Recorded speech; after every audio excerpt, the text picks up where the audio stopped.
A mai videóban egy rövid, de annál érdekesebb, elméleti témát hoztam, és előre szólok, hogy ne számítson senki e videóban se rejtélyekre, se bűntényre, se semmi ilyesmire, viszont érdekességre már annál inkább. Az ötleteim gyűjtőjében már nagyon, de nagyon régóta szerepel Chomsky 10 parancsolata, és amikor legelőször olvastam Chomsky elméletét, akkor, és nem árulhatom el, hogy mi volt az első reakcióm, de valahogy úgy tudnám megfogalmazni, hogy nagyon aktuális. A YouTube az egy amerikai cég.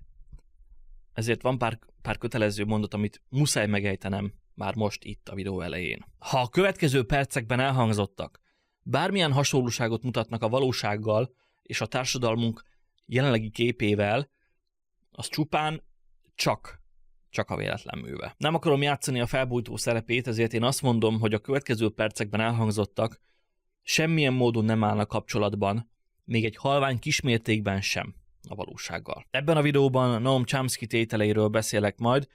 Elsősorban ismertetem veletek, hogy ki is volt az a Noam Chomsky, miket mondott, és hogy mit is takar, mit is jelent a Chomsky 10 parancsolat. Először is néhány mondat Noam Chomskyról, annak érdekében, hogyha már az ő elméletéről, szavairól beszélek majd, akkor legalább a szavait egy archoz is társítani tudjátok.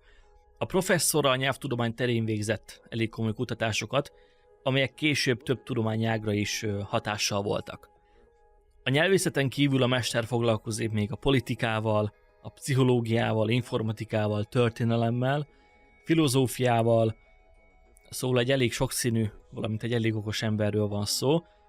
És még azt elfelejtettem, és hogyha már itt vagyunk, akkor ezt mindenképp hozzá kell, hogy tegyem, hogy mindemellett az MIT professzora. És olyan hosszú Chomsky professzor kitüntetéseinek a listája, hogy szerintem kb. 2 percig tartana, amire az összes ilyen kitüntetést felolvasnám, és nem tudom, hogy volt képes a professzor programozást tanulni több mint 60 évesen, és még 93 évesen is az MIT előadójaként és professzoraként órákat tartani, mind a mai napig, de nem is ez a lényeg, csak arra akartam kiukadni, és lesöpörve a mester politikai nézeteit, én azt gondolom, hogy egy nagyon okos emberről van szó, és szerintem érdemes egy ilyen szemüvegen keresztül szemlélni és értelmezni a következő perceket. Chomsky 10 parancsolata olyan, mintha betekintenénk a nagy vezetők, vagy fogalmazhatunk úgy is, hogy a diktátorok, a piramis legtetején állók kézikönyvébe. Chomsky szerint a nagyhatalom ezekkel a szabályokkal, elvekkel irányítja a társadalmat személyenként, mert nem kell egyszerre sok mindenkit meggyőzni. Elég, ha meggyőzünk mindenkit egyenként. Így az út könnyebben bejárható, sokkal egyszerűbb egy valakit meggyőzni, mint mindenkit egyszerre, de a végeredmény így, az egyén meggyőzésének a módszerével is szinte ugyanaz, mintha tömegeket befolyásolnánk. Figyelemelterelés. Foglald le az embereket olyan problémákkal, amelyek egy kicsit sem fontosak, viszont erős érzelmeket váltanak ki. Az emberek ne a pszichológiából és ne a tudományból tájékozódjanak, hanem a sajtóból. Abból a sajtóból, ami olyan nagy hülyeségeket közöl, amivel az ember elfoglalhatja magát, és eszébe se jusson elolvasni mondjuk egy könyvet, mert azt hiszi, hogy ő már a sajtóból úgyis mindent tud. Higgye azt, hogy már a lehető összes info ott van a markában, és ő ott tartja a kezében, és meg se forduljon a fejében a természettudomány vagy a pszichológia feltérképezése és tanulmányozása. Probléma és megoldás.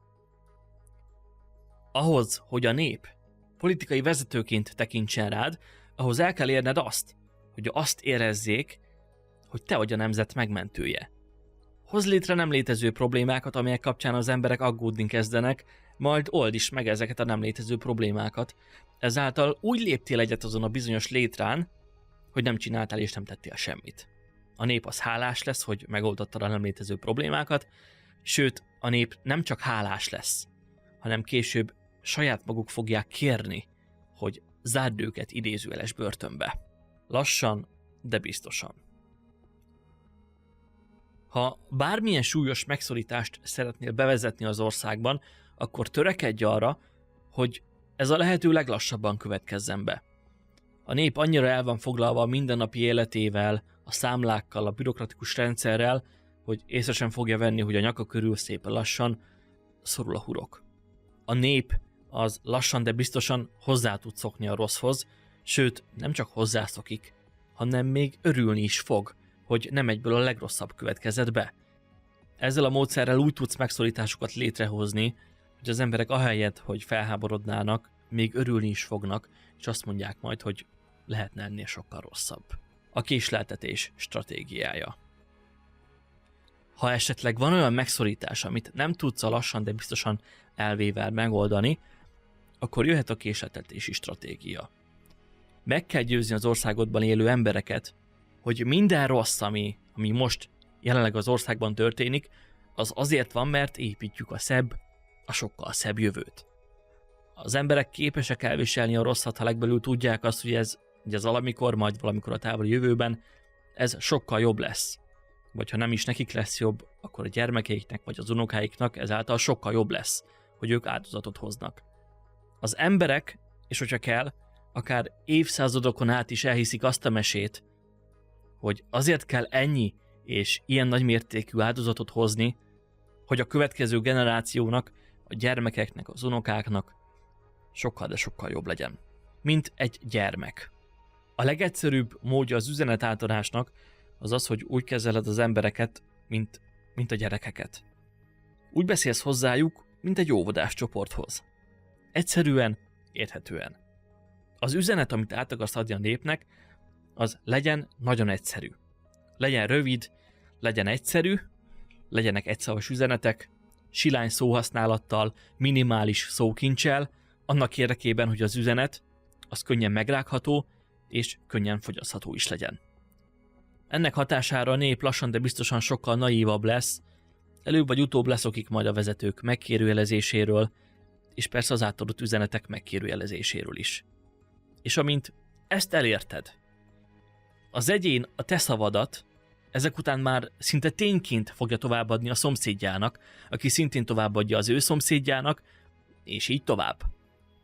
Ha egyszerű az átadott üzenet, akkor biztosra veheted, hogy az mindenkihez eljut majd, mindenki megrágja, és mindenki lenyeli. Inkább érzelem, mint értelem. Ennek a parancsolatnak az a legfőbb lényege, és ezt fontos megérteni, hogy az emberekben az érzelmeket a legkönnyebb manipulálni. Ha az érzelmeket veszed célba az ész helyett, és ha megsérted az érzelem, mint burok rétegét, az érzelem burkát, akkor az agy azonnal elveszíti a kontrollt, és az ember ezek után már nem fog tudni racionálisan gondolkodni. Az érzelmek célzásával megnyílik majd egy érzelemkapu, és az ember ezen kapu kinyílásával sokkal fogékonyabb lesz a félelem, a pánik, a szorongás és a kétségbeesés befogadására. A tudatlanság fontossága. Építsd le az oktatási rendszert, mert így biztosra vehető, hogy az iskolából nem kerülnek majd ki intelligens diákok. Az iskola leépítésével szinte borítékolható, hogy nem lesz az országban majd senki, aki rájön a te piszkos kis trükkjeidre, és megpróbálja majd kijátszani azokat. Ha olyan népet akarsz nevelni, ha olyan társadalmat akarsz nevelni, akik hajlandóak téged bárhová követni, akkor az oktatási rendszer leépítése legyen az első feladatod, mert az átnevelést már gyermekkorban el kell kezdeni. Semmi más. Vágj el minden egyes bevételt az olyan tévétársaságoktól, újságoktól vagy bármilyen médiától, aki nem ért a te szavaiddal egyet. Fontos, hogy a média nem szabad, hogy ellened forduljon. Neked kell alakítanod a médiát, és nem a médiának téged. Vágj el minden pénzforrást az ellenzéki médiától, és csak azt a médiát támogasd, amely minden egyes szavadat isteníti. Egyén és önvád. Minden olyan emberrel, aki más, mint a többiek, és kilóg a sorból, minden ilyen különcel éreztetni kell, hogy az, amit csinál, az rossz. Azt kell éreznie, hogy csak is úgy lesz a társadalomnak a teljes körű tagja, hogyha azt csinálja, mint mindenki más. Az egyéniségek nélküli népet sokkal, de sokkal könnyebb és egyszerűbb irányítani, és egyszerűbb befolyásolni. Fontos, hogy elért azt, hogy az emberek ne téged okoljanak, és ne a rendszert hibáztassák a fent lévő problémákért, hanem saját magukat. Így az az ember, aki saját magát hibáztatja, és saját magával harcol, soha nem fog forradalmat indítani. Mert kifárad az önmagával zajló küzdelemben. A tudás hatalom. Tegyél meg mindent annak érdekében, hogy jobban megismerd a társadalmat. Tudj meg róluk mindent. Mit esznek, mit isznak, mi az, ami foglalkoztatja őket, mit gondolnak a világról, milyen ideológiát követnek. Vezetőként jobban kell ismered az embereket, mint nekik önmagukat. Az emberek feltérképezésében segítségedre lesz majd a társadalomtudomány, a pszichológia, a lélektan, és mindenféle egyéb titkos felmérés. Fontos ismét kihangsúlyozni a titkos szót, ugyanis az embereknek nem szabad tudniuk, és még csak sejteniük sem szabad, hogy valójában minden egyes nap, minden áldott nap egy felmérésben vesznek részt. Figyelni kell a szokásaikat, a legnagyobb titkaikat, észrevétlenül meg kell ismerned őket, azért, hogy tudd, hogy ők mit akarnak. Ezek után nincs más dolgod, mint csak felkínálni nekik tálcán az igényeiket, azokat az igényeiket, amelyek valójában a te céljaidat szolgálják. Végezetül hadd mondjak még annyit, és hadd zárjam le úgy ezt a rövid kis videót, hogy egyes elméletek szerint ezt a 10 parancsot nem is Chomsky írta, hanem ő csak átvette valakitől, átformálta, rendszerezte, és ezt maga Chomsky sem tagadta az egyik interjúja során, de nem is ez a lényeg, hanem inkább a parancsok mögöttes tartalma, ami alól én természetesen maximálisan kihúzom magam. Ezek a parancsok, amelyeket az előbb felsoroltam, és úgymond összetömörítettem, ezek mind-mind Chomsky szavai voltak. És van, aki úgy gondolja, hogy Chomsky nem is a politikai elitre, és nem is az országok vezetőire gondolt, hanem azokra az emberekre, akik nem csak egy országot, hanem egy egész világot akarnának irányítani. Remélem, hogy ez a pár parancs, ez a pár szabály, ez a 10 parancsolat azért érdekes volt számotokra, és tudom, hogy ez szintén egy ilyen rövid kis videó volt, viszont muszáj volt megcsinálnom, muszáj volt beszélnem erről a témáról. Ezt a témát egy másik videóban nem tudtam volna beszúrni, mert ahhoz ez a téma túl hosszú, meg hát nem is tudom, hogy hová tudtam volna beilleszteni ezt a témát egy másik videóban. De minden esetre és végezetül köszönöm szépen a megtisztelő figyelmet, köszönöm szépen, hogy itt voltatok, a következő videóban találkozunk, addig is további szép napot, estét mindenkinek, sziasztok!